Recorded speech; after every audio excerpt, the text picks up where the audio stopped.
What's up, everybody? AJ here. This is fancy as I get to at least be able to show you all what some of these dogs look like, just in case you didn't know. Because I am doing a video today on my 5 top 10 dogs that I would have in a SHTF situation, which we may not be too far off from anymore, folks. So anyways, I was going to do one on rural, urban, and even possibly apartments. But just with my short notes that I got here, there is absolutely no way that I'm going to be able to do that. I'm going to have to do urban, rural, and apartment ones all separately. So if I do the other ones, I do. If not, I'm starting with what actually applies to me, which is out in the country, rural. So my number 5 dog would be a German Shepherd. Now these guys, they weigh in roughly around 50 to 90 pounds. They got a bite force of about 238 psi, per square inch. These guys originated in Germany, of course. They're a shepherd dog. That's the name, German Shepherd. Anyways, they were there in the late 1800s. They bred several different dogs with this in mind of what they wanted, and this is what they came up with, was the German Shepherd. Now, this was a breeding dog originally, and they needed little to no training in order to do this. By the late 1800s, the breeders focused more on like military and police style dogs, and we all know why they did that in that kind of era. So unfortunately, that's what they were used for during that era, I guess. These dogs are very highly intelligent. They're very easy to train. They're fearless. They're great companions, and they will protect their herd at all cost. Now, one thing I don't like about them, which is what kept them at number 5, is that they do tend to bark a lot. And basically, I'm picking the German Shepherd at number 5 because it does bark a lot, but it is also a natural herding dog. So it falls short on a few things that I need at the farm, but that's kind of just them in a nutshell. And as you can see here, you got them, they'll play together, they'll run together, they'll work together, so that's a big bonus. They use them, like right here, they use them and train them to attack or for protection. So that type of stuff is all good. It's just not fitting into what I would like. So we'll move on to the next one, which is the Rottweiler at number 4. These are an impressive breed. They are a very intimidating looking dog. These guys come in weighing about 80 to 135 pounds. They have a bite force of about 320 psi. They were actually the preferred working dog of the Romans way back in the day for many purposes, pulling heavy carts, unfortunately blood sports, things of them sorts, because they're a very courageous dog. They're very, they're pretty gamey. They had a tremendous bite force, extremely strong. So some of their traits and talents kind of screwed them over back in the day. But anyways, they were a favorite of the Romans. And their heavy cart pulling and herding abilities, they were actually a herding dog, to be 100% honest up front. They were originated to be a herding dog. So they do still carry those good qualities. They pulled a lot of heavy carts, like I said, and because of their heavy cart pulling and their herding ability, once again, these dogs found their way to Germany. Another dog that found their way to Germany. And their willingness to do a lot of hard work and their intelligence took them to become a military dog. Now, these dogs tend to only bark when needed, and they are still a very, very highly intelligent dog. Now, one thing I'm trying to remember off the top of my head, but they called them a butcher, the butcher dog, I think, butcher dog, and it wasn't because of the bad rep that they have nowadays. They're a butcher dog because they carried heavy carts full of meat around Germany and pulled it around the town and everything like that. So they did do a lot of work. So that's why they come in at number 5.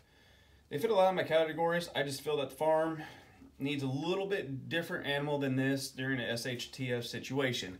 Now, none of these pictures show, but they do use them for protection and stuff like that. So, they do kind of get some of that protective training, as do a lot of dogs that are in the military or police areas or just as an individual. But they're a beautiful animal and they are very, very strong. Now, before I click onto the next picture, I'll tell you kind of the reasons that I have my top 3 dogs in the top 3 for a reason. And these are just my personal beliefs and my personal reasons why I have them there. 1, they need to be very durable.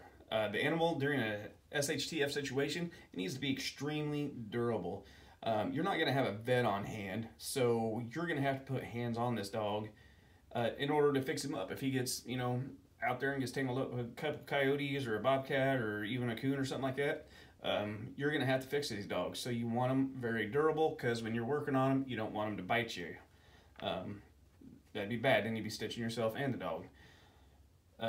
Or disposing of the dog. Whatever it would, you know, whatever your mindset is at that point, I guess. So you want a very durable dog. Courageous. It goes right along with the durability. Courageous is undoubtedly one of the main characteristics of the next 3 dogs that I'll be talking about. They are definitely an extremely courageous animal. Each one of these are. Number 3, there again, I'm going to repeat myself. They have to be easy to work on, because if you're in a bad situation, they're badly hurt or you're badly hurt, you've got to be able to handle that animal. Let's get into number 4, the ability to pull heavy things like carts and things like that. I need them to do that. I need my firewood pulled to my house. I can do it, yes. But if I'm feeding an animal and he's working a farm, he might as well help me do it. And plus, they tend to like to hang out with you anyway, so you might as well be able to work the dog while you got him. Fearless, number 5, fearless, protection, and loyalty. Period. Hands down, that has got to be the biggest thing ever in a SHTF situation to me personally. Now, with all this being said, all of these animals from number 5 to number 1 have to be properly trained and socialized. And socialized to the nth degree, if that makes any sense. Just socialize, socialize, socialize. That way they are, you know, dogs will understand if something's wrong. They're not just going to lash out irrationally and bite people if they're socialized properly and stuff like that. So just make sure you get plenty of proper socialization, because these are big, powerful animals, and if you're dealing with a big, powerful animal, you need to have full control of them and everything like that. So please, and these last 3, to me, potentially even number 4, but the last 3 for sure, shouldn't be a first-time dog owner type of person. You know, you should have some experience with a dog before you get into these. So number 3, coming in at number 3, sorry, is a dog that is near and dear to my heart. I've had him ever since I was like 15 years old. They're a great animal. I wished with all of my heart that they could be number 1, but I just don't know that they fit into everything that I need on the farm and the homestead to be in number 1 for a SHTF situation. If I had a few more years to work on it, possibly. And I may still go ahead and try to do it, just because I do have so much love for these dogs. I may go ahead and just see if I can make them what I need to make them in the next few years. But this is the American Pit Bull Terrier. Now, they catch a bad rap, but these guys are a clown. They're a goofy animal. They're a hell of a good animal. They're very loyal, very loving. They're great with children. In fact, the American Temperament Testing Association, I think it is, when they tested these dogs, they came in at like 87.5 percentile or somewhere in that neighborhood. It was just, they ranked number 2, right below the Golden Retriever. So they've caught a bad rap because a lot of idiot owners and people that don't understand this breed or how to take care of this breed, but they are a very good breed. The only thing that sucks majorly about them on the farmstead is they don't really work very well with other animals, and they're a very gamey dog. And so they'll chase your chickens and stuff like that. But, you know, I think with enough training, a guy can, you know, work on that a little bit. But anyways, I'm really digressing on, you know, what I was meaning to say about these guys. They were considered a nanny breed back in the 1900s because of their extremely good temperament with children and stuff like that. So anyways, these dogs, they come in weighing around 35 to 60 pounds, depending on the bloodlines, of course. Their bite force is typically around about 240 psi. They were said to have came from the UK, but I firmly believe that some of these bloodlines came from Ireland as well. And Actually, a lot of the red noses, I believe, actually came from Ireland, in my personal opinion. That's where they came from. They hit, yeah, they were way back in the early 1800s is when this breed was originated. And like I said, most people say UK, but I believe Ireland also. But that was back in the 1800s. They're very well known, unfortunately, for their blood sports. It's such as history, you know. It's not something I appreciate or like, but they're a game bred dog. They were bred for blood sports, unfortunately. However, these days, man, they just love, and attention. So these guys are great couch, not necessarily a great couch potato for you, but they're a great family dog, man. If you can get them out and get their exercise and everything like that. They hit America in the 1870s, where they got extremely popular for blood sports. And things like that, and you know, they split off into several different bloodlines from there because of all the different folks that had them and everything like that, and that's how you came up with all these different bloodlines and everything. Now these guys will for sure kill everything that comes onto your property if you don't want it there. If it doesn't belong there, the pit bull, American Pit Bull Terrier will take care of it and get it out of there.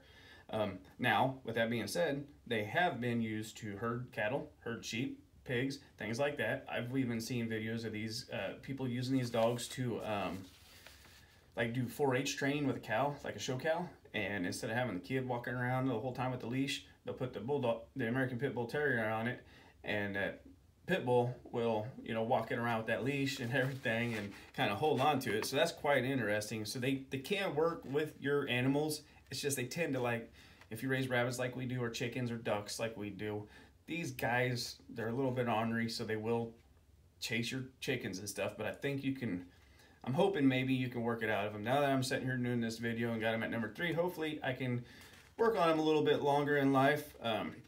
But another thing that I really like about these dogs, they're extremely intelligent, very intelligent. They're stupid eager to please their human person. That's their human person, their human counterpart. That's why these dogs, that's another reason why these dogs were unfortunately used as they were, because they want to do anything they can for their humans. They can hunt small game and large game. They typically do not work well with other dogs though. They will only bark when necessary. They will protect everything that they feel like they need to protect with no regard to their own life. These guys don't care. If they're in it because that's what they're doing, and they don't care what happens to them, period.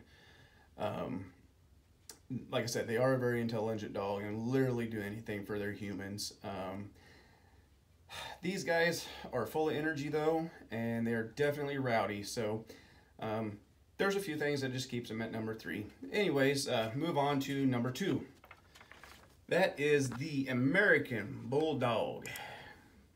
So, the American Pit Bull Terrier, and then the American Bulldog. At least we got a couple dogs that say America, even though none of these dogs actually originated in America. But the Bulldog, so he was originally bred to be a powerful farm and utility dog. These guys are very intimidating looking. They're super strong. They're actually, for as big as they are, they're very agile. These guys are still somewhat of a goofball, actually. They're kind of clownish, somewhat similar to the pit bull, and it's probably because, you know, they are a bulldog, and both these dogs are a little bit harder to train because they're bullheaded, and there is definitely a pun intended there. Anyways, these guys were said to have been around in the United States as early as the 1700s, and these were out on farms, you know, protecting livestock and everything like that, rounding up feral pigs. These guys are great for hog hunting and stuff like that. Because they come in at around 60 to 100 pounds, so it's a pretty big dog, and they carry a bite force of about 300 psi. They are a muscular, thick-ass animal that is very athletic. They're very intelligent, but they are, like I said, a little hard to train. These guys, same as the American Pit Bull Terrier, will definitely kill any unwanted animals that wander onto the farm. Thing that's a little bit different about them than the American Pit Bull Terrier is that Pit Bull Terrier is so human friendly that they're a little bit hard to have as a protection dog. The Bulldog can tend to be a little bit more aggressive toward humans, not in a bad way, just like humans that aren't welcomed, which unbelievably so. The pit bull, it's really hard to get them to be aggressive toward anybody, even if they're unwelcomed. So the bulldog kind of takes a little bit. That's another reason why the bulldog got to number 2, is because he will protect you a little bit more. These guys can hunt small game, big game. They do work well with other bulldogs. So you can have a couple, 2 or 3, 4 of them, whatever you want, run around the farm together. They've been known to herd cattle, pigs. They herded sheep. I've even read and seen videos where they're really good with chickens and other small animals. So, you know, even though they're very energetic and very, very powerful, this animal comes in at number 2 because he will be a little bit more likely to help, you know, watch your little animals where, you know, like the pit bull wouldn't. So I'm going to roll into number 1, and that is the Turkish Candle. Now this dog, it's an amazing dog. I do not like him more than my American Pit Bull Terrier, but they are an amazing animal. They're almost majestic, or I don't even know what to say. The way they sit, they're just so proud and intimidating looking as they sit there. They're an amazing looking animal. They're an amazing animal in general. Now, it's a Turkish Candle, so it originated in Turkey. This dog weighs in at roughly 90 to 145 pounds of fluffy muscle and a bite force of 743 psi. So sink that in for just a minute. A bulldog, which is a big, strong animal, comes in at 305 psi, you know? And this guy's ripping in 743 psi. Unbelievable. I'm pretty sure it'll break and crush bones in the human body or any animal that gets onto its territory with ease. So that's extremely impressive and a little bit scary. But these dogs they're again, stupid friendly. Huge, stupid friendly dogs. Great dogs. Not as good with the family as, like, say, the Bulldog and the American Pit Bull Terrier, because these guys are bred and designed to live and sleep with the animals they protect. So, but they will still run with you and your kids and everything like that, and they'll pretty much accept you as part of the herd too. So these dogs, as much research as I've done on them, I couldn't find when they actually showed up in history. There's so many conflicting stories on, you know, when these dogs were originated, but some say clear back in actually BC, and it's just extremely hard to find the actual information on the dates. So we're gonna run with that. It was sometime in the BC. They reached America around 1985. These dogs are a true, you know, true livestock protection dog. Like I said, they'll sleep with them and everything like that. And they're fearless. They're fierce protectors. They have no worries. I mean, it's a huge dog. They know they're powerful. They will literally, their game is hell. They'll fight to the death to protect their flocks or their herds or whatever it is. Their humans, whatever it is that they think they need to protect. These guys ain't backing off, man. They're gonna be there. They will definitely kill anything that shows up in their area that isn't supposed to be there. They work very well together, so you can have multiples of them. And they will work very well with their human counterparts as well. So these guys got a lot of very interesting things. They're extremely smart, extremely agile for as big as they are, terribly powerful, and they are, once again, bred specifically to protect, sleep with, and care for anything. No matter how big or small it is, they will protect it. And these guys will do it to the death, period. Just like a Bulldog or an American Pit Bull Terrier. These guys will fight to the death to protect what they love. So courage is right there. And so these dogs are very interesting to me. Some people say that this Anatolian Shepherd dog is the same thing. I would highly disagree with that, and I would argue that to the last breath of mine after doing research on these guys. They are not the same breed whatsoever. That's like saying an American Staffordshire Terrier is the same thing as a Bulldog. They may have some of the same characteristics, but they're two separate breeds. With that being said, even when these dogs are badly hurt, just like a Bulldog and American Pit Bull Terrier, you can work on them. They ain't gonna bite you. They love their companions, and they love the things they protect. And if they're hurt, they'll let you work on them. You gotta throw stitches in them, you know, they're gonna let you do it. So that is a very good thing, very favorable. They're extremely great with children, from what I've read. They'll pull heavy carts, so it's another good thing. and they are on patrol as soon as it's dark out. As soon as the sun sets, they're on patrol. They're looking for whatever shouldn't be there. Way different than a Bulldog and American Pit Bull Terrier. Them guys like to sleep at night. They will wake up and go see what's going on, of course. But these guys are on patrol. They got your back while you're sleeping. You ain't got no worries with these guys around. You can go lay out in the field with them, and they're going to keep everything away from you. So they make number one for all those reasons. They will not hesitate to take down any threat. That's one thing I forgot to mention. So they will bark very, very rarely, and it's only if there is a major thing going on. Like if there's some kind of danger to their flock or their herd, they will bark. Now, these dogs don't bark a lot. They'll give a couple of warning barks. If whatever it is doesn't back off or get to kicking rocks, these dogs will get on them and they will get it. They do not hesitate to take down that threat, period. So with that being said, I put them at number one because, you know, somebody shows up with a gun and they want to hurt me, they got to get through that guy or girl or whatever, or them girls and guys. Now, there again, dogs cannot replace guns. You know, dogs just can't replace a gun. Now, they can definitely be a deterrent and, to me, a definite force multiplier, especially if you have several of them, you know. That's a lot to handle. If you got several dogs coming at you and you got several rounds, you still got to work pretty fast because a dog can cover a lot of ground in real short order. And they're fearless. They ain't even going to slow down when you're doing that type of thing. So they can be a force multiplier. They make you feel safer, so that'll give you more courage, in my opinion. If you feel safer, you're going to go out on a limb a little bit more. You're going to, you know, you'll feel protected. The dog's not going to leave your side. You know that. That dog's going to stay there with you no matter what happens. I mean, a man may shoot out of fear or out of protection, but your dog, it will bite somebody. Not out of fear, but for protection. If your dog's biting out of fear, you need to get rid of it. These dogs will, you know, protect you. So, like I said, a man may pull the trigger. He may hesitate. If you're in a bad situation, I don't want somebody hesitating. My dog will snatch your ass up. So, that's one more reason why I like these Cangles. And like I said before, I wanted to do 5 over rural, 5 over city, urban, and then 5 for an apartment, but I'm already getting at a 20-minute mark on this video, so I'm actually not going to do that. I may, if anybody's interested, do it later on in life, but let me know in the comments if you guys do want to see that, because it's pretty interesting to me. Some of these guys that are on here will make the list for urban, not necessarily the apartments, but the list for urban. They will make the list, and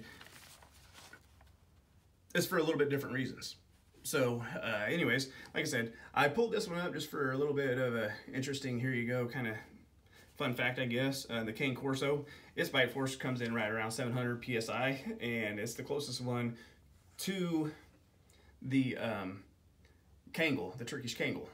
And then coming in closest to it, just so anybody that ever is interested in how powerful animals are, is at 556 PSI is the Dog de Boudreaux. I'm not sure. It's the real wrinkly-faced, it was on that Tom Hanks movie, can't remember what it was. Real wrinkly-faced, drooly guy, look him up. Couldn't tell you how to spell it, but they're at 556 PSI. And that is an extremely big, powerful animal. So you go from 556 PSI clear up to 743 PSI on the Candle. That's a hell of a jump, and pretty scary. So anyways, folks, I appreciate your time for watching. I appreciate everybody's subscriptions. Y'all stay safe, have a nice night, and keep prepping. Things are starting to look like they're getting very interesting out there, and hop over to Canadian Prepper. He had some insider information on things jumping up about 30% like a Berkey, and so probably many other things are going to start doing that same thing. So keep that stuff in mind, folks.